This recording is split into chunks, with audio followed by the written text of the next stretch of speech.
How the TCG market actually works from distribution to retail, a no-nonsense breakdown by your friend, NoFace TCG. All right. I'm going to walk you through how the TCG market actually functions from distribution to retail and why so many assumptions about pricing, scarcity, and value are just dead wrong. This isn't about hype or speculation. This is how the market actually operates.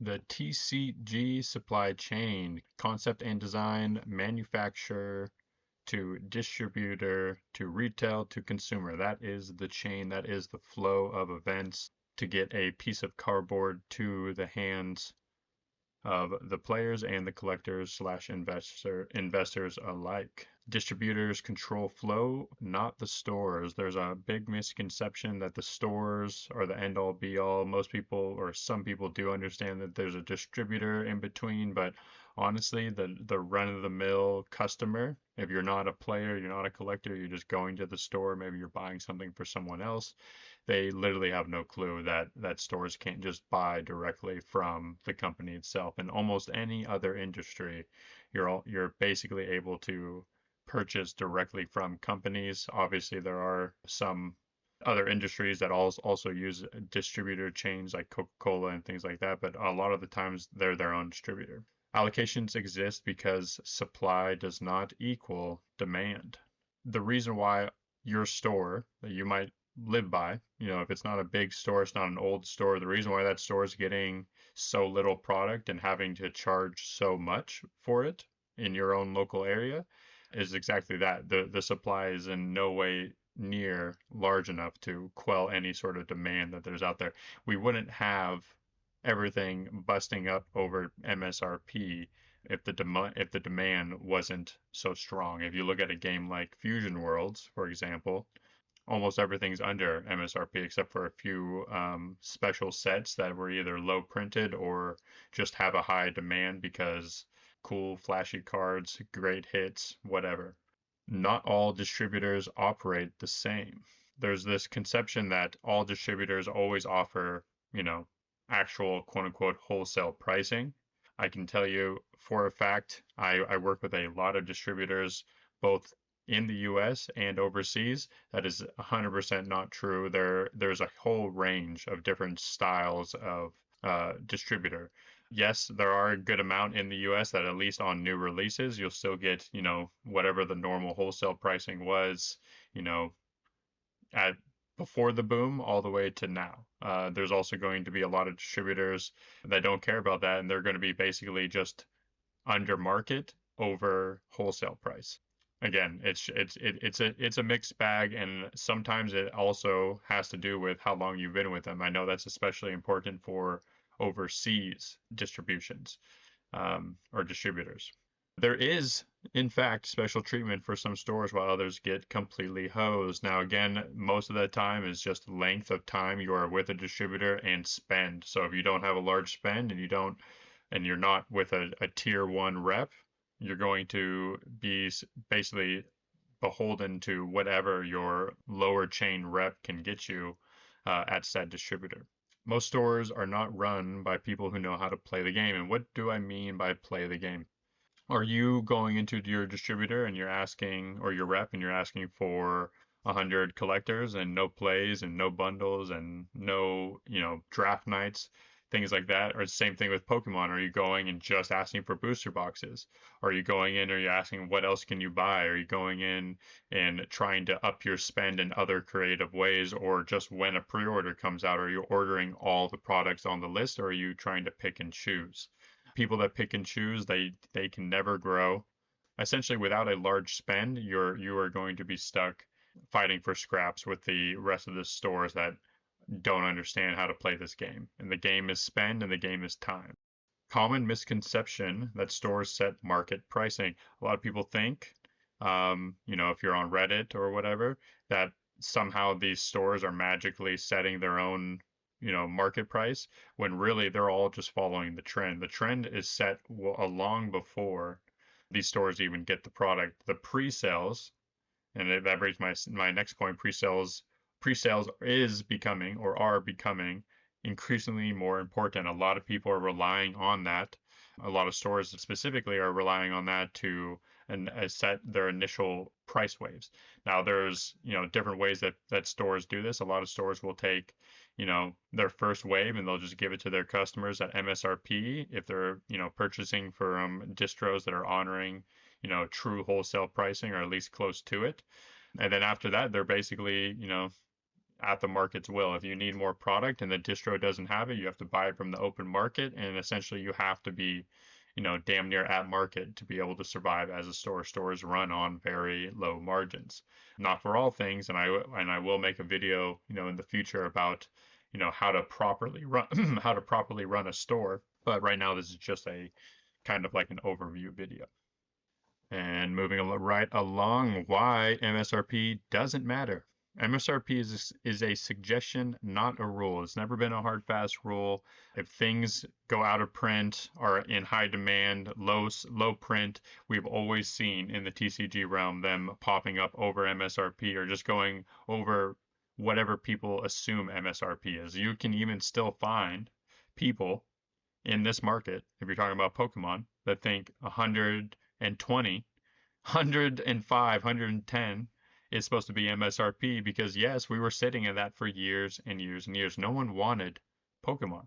No one wanted Pokemon for years. It's only, I mean, older sets, we're not talking about aging sets, we're talking about new in current sets have almost always been up for grabs at just above distro pricing. It's my personal opinion that we're moving into a new era of TCG. We are definitely in a golden age, platinum, whatever age you want to talk about in terms of the whole of the TCG market. We are definitely in a shiny era.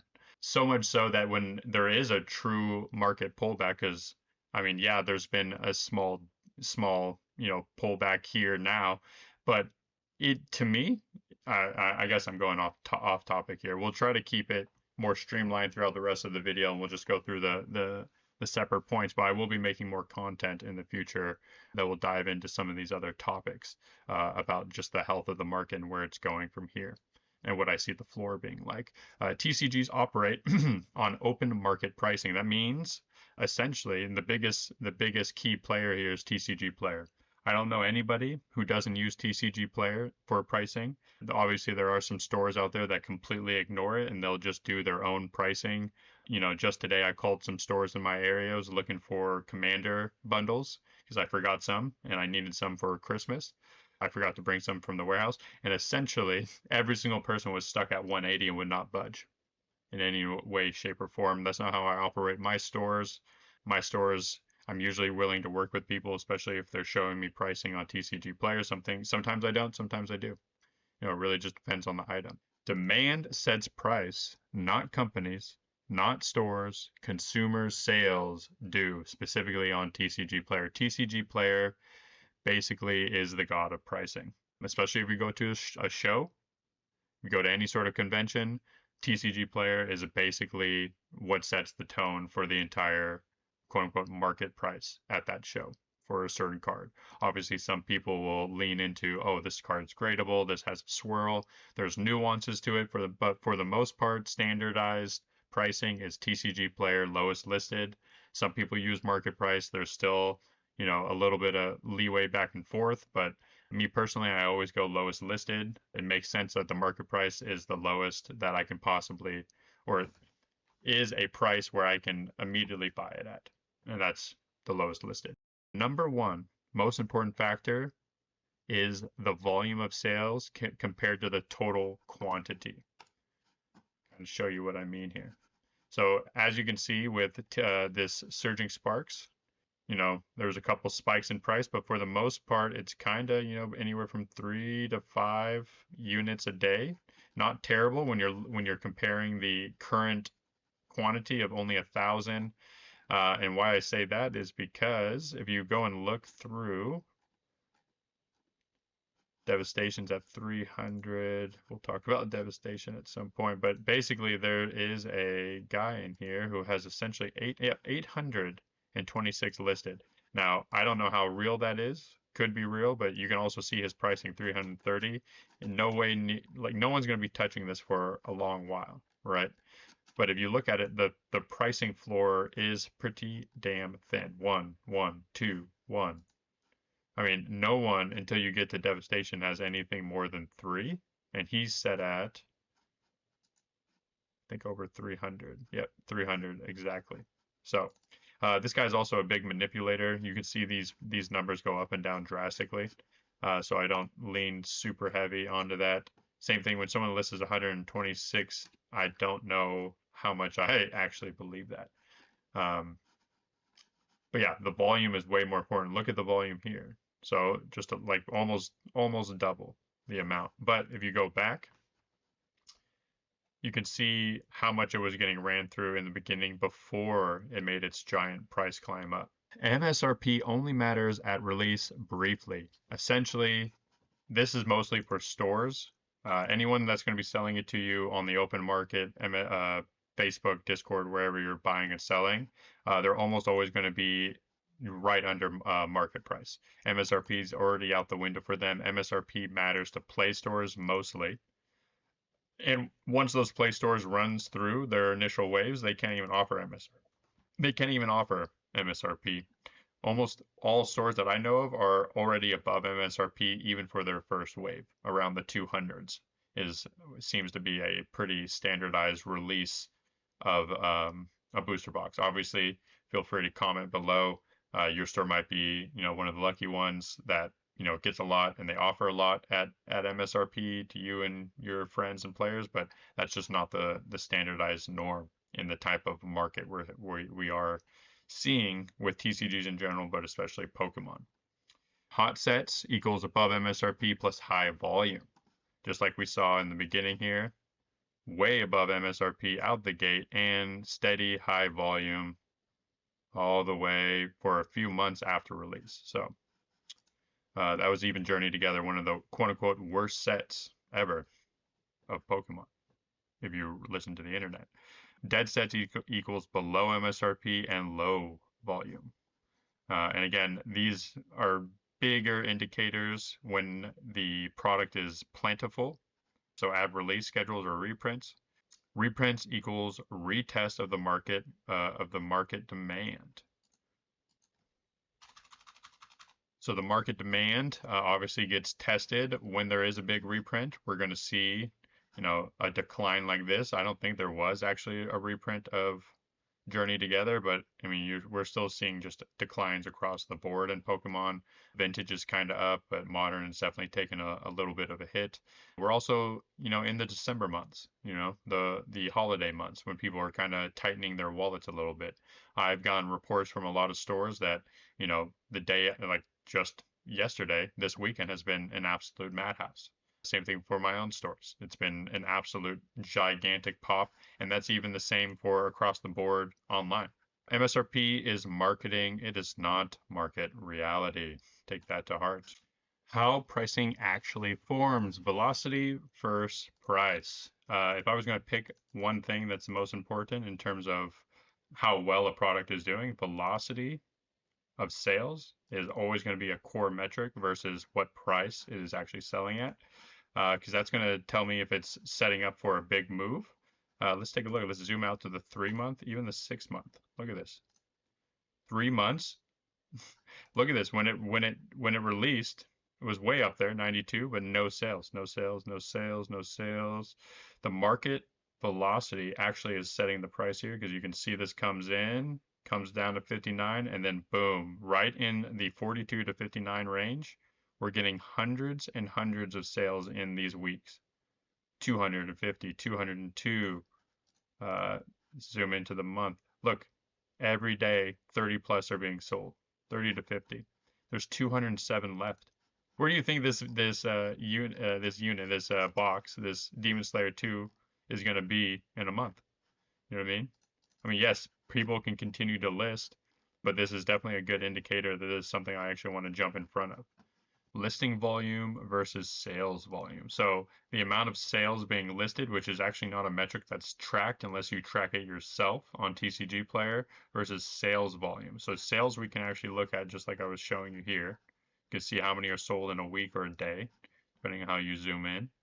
And if you're looking at this type of stuff like I am every day, you can see this grow or shrink faster. So as the price increases, usually there's more that are listed. So that is another key metric as well. But if we keep selling at these rates, it doesn't actually matter. As long as there's not more than 30 to 50 listed, which is actually a high point a day, this number is only going to get smaller every day until there's some sort of reprint. Why price spikes lag demand? Well, again, really good. Look, it just is kind of cranking. The last whole month, doesn't matter how many was bought, it kind of just stays between the 50 to 55 range all the way here. But I can tell you, we're nearing the end of that road. Unless there's someone just hidden, in the background waiting to list 800 boxes, this looks primed and ready. I think Union Arena in general is really slept on by a lot of people. Also, especially for stores, especially if your distro is one that counts all of Bandai's spend, you definitely need to look into other Bandai games that you can flip out of just to get more One Piece, essentially. One Piece is definitely top three for me anyways. Pokemon, Magic, One Piece. Easiest wins in the history of TCG right now. Stores online sales versus in-store sales. So when a set is really good, stores are less likely to list it. So there'll actually be less allocation on the quote unquote open market, i.e., the god of pricing TCG player, versus when it's a kind of a crappy set, people are going to list, or stores are going to list way more online. So you'll have to eat through. The market will have to eat through a lot more product when it's a worse product, which makes it even worse, which takes it longer to actually bounce in any significant form. As you can see here, it took a while, few months for it to even find a bottom, and now that it's finding its bottom, it can make its leg up. Why so many shops follow TCG player pricing and why others completely avoid it. So again, these are just how those store owners decide to run their business. Are they going to be an MSRP plus shop only? Are they going to follow TCG player pricing? Are they smart enough to move through product as fast as possible so that they can turning over your inventory as many times in a year is the goal for any store. Sure, just like a few other store owners, they'll take product and will put it away. It's kind of smart to put away certain products so you can continue to bring it out and have it for your shelf, or honestly, just for the price appreciation if it's something that's just going to go up. Every store does it. A lot of stores will lean one way heavier than the other. Some don't hold any product. Some will just turn it out purely. And honestly, those are the stores that are going to be doing the best, being able to actually flip out of product quickly. Velocity means more than, the tiny amount of money you can make by holding on to a product long term. Unless you have a really long time horizon, like, 5 to 10 years, then Pokemon is the way. It's one of the smartest long-term holds in the entire industry, and I don't need to tell you that. TCG player equals god of price. I've said that a few times. Price doesn't move because people list higher or lower. It moves because the product stops selling at a certain price point. So listings literally don't mean anything. What matters is what's actually being taken off the shelf. Why most people misread the TCG markets. Confusing scarcity with desirability. So just because something is scarce doesn't mean, and it might have a high volume. I can't think of anything off the top of my head, but basically, if this was scarce, as this said 50, but we were only, this is and just so you know, this is damn near above wholesale pricing. So people selling in this price range are actually losing money if they bought from distro, unless they got some crazy sweetheart deal or whatever.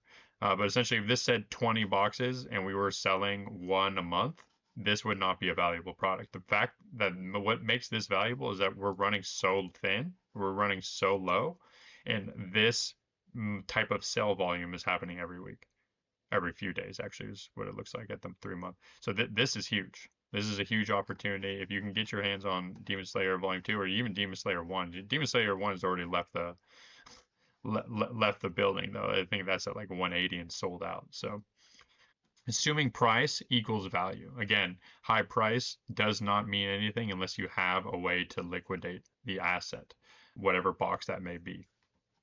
Chasing hype instead of liquidity. A lot of people will chase the hype. They'll basically hurt themselves by buying into a product just because the last product did well, and they think that, whatever market is, Pokemon, Gundam, One Piece, doesn't matter. If you think it's always going to be hype, chase, chase, chase, go look at Magic. Go look what happened after Final Fantasy. Final Fantasy absolutely wrecked a lot of people getting into EOE, and then Spider-Man. I know a lot of horror stories of people buying the top, thinking it was only going to go up, and absolutely getting crushed. Obviously, Pokemon's a little bit of a different animal. Same thing with One Piece. I honestly think One Piece, having anything One Piece, is definitely the play. There's no, is essentially a small cap, right? And the more One Piece you have, the better it will be. I can guarantee it. Ignoring exit strategy. Yeah, so people that don't have a plan, people that aren't set up with any, like they've never, maybe they've just been collecting and they've never sold anything. Those are the people that can get wrecked. Obviously, if you have a long enough time horizon, you're good. You're just going to have to learn how to exit later on. But if you're 3 or 5 plus years into it, and you're holding something like One Piece or Pokemon or a select Magic item, Magic is a lot more difficult to hold, in my opinion. I really think don't like unless you know what you're talking about, you should not be holding Magic. Thinking short-term charts tell the whole story. So that's mostly important or extra important in a pre-sale environment. The most important time frame I think is 1 to 3 weeks after the release of a product. That's what really will tell the story, just like we see here with Journey Together. A few weeks after, it kind of made its base here and then dried up. I mean, we're talking about 388 boxes. And yeah, I mean, 25 to 40 a week is what it looks like, or every 5 days it's being sold. And now it's getting less and less. But if they're not going to come and reprint this to the ground, which, Pokemon booster box reprints just don't seem to be a thing. I mean, yeah, they come, but they come in very short supply. They are going heavy in collection boxes and ancillary products. So I think booster boxes are some of the safest holds in Pokemon, but again, not something that you need me to tell you. Or maybe you do. Maybe you're new to collecting and investing and you just found the channel, but most people know booster boxes, ETBs, booster bundles are going to be the safest play long term. Most losses in TCG don't come from bad products. They come from misunderstanding market mechanics and short-term panic selling, i.e. Timmies. So don't be a Timmy. Stay the course. Quote from Rudy. But really, I mean, the guy's on point. You really just need to have a long enough time horizon and pick. And for Pokemon, you don't honestly need to pick the best product. When Darkness Ablaze can reach $300 a booster box, I think we're set on basically anything gaining value. So really, Pokemon's having a fat spread. So I think being in almost anything and everything, Pokemon-wise, trying to focus on booster boxes and a higher tier sealed products. And Magic, be very selective. One Piece, again, I'm in the camp of everything and anything. Every single thing, any single thing that touches One Piece is going to be a winner long term. You can quote me on that. All right. Thanks, guys.